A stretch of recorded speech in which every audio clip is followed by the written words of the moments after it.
សំណាងយ៉ាងចំណានដែលវាស្លាបាននោមរូបខ្ញុំចិត្តចងបំណងលើមុំអោកំពុងខំខ្លាមជីវិតថ្លៃ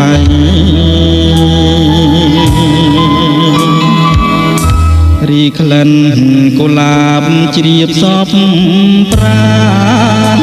ត្រជាប្រៀបមើបានដូ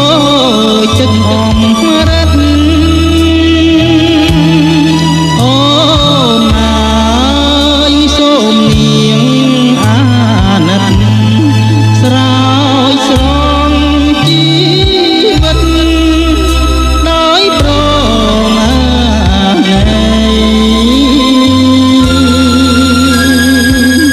ព្រាមសូមសច្ចា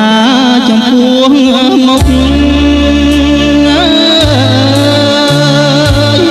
មានភ្នំសន្ទុកជាសាងសីបើខ្ញុំមិនស្មោះ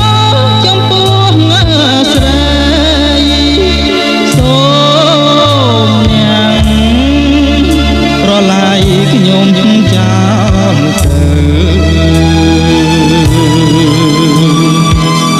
អកំពុងធំជំរុំចិត្តសូមបញ្ញាជីវិតរឿ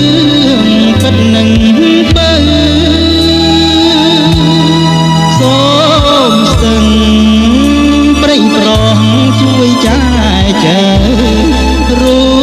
បឲ្យខ្ញុំជាគូងា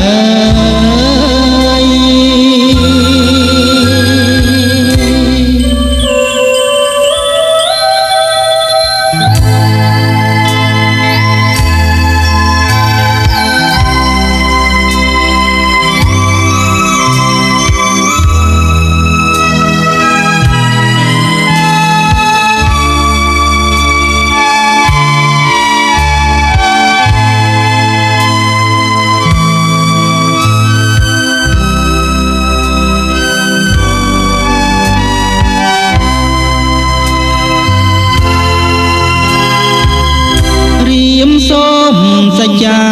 ចំពោះមុខមានភ្នំសន្ទុកជាសាងសីបើខ្ញុំមិនស្មោះចំពោះស្រីសូមអ្នកប្រឡាយខ្ញុំចោល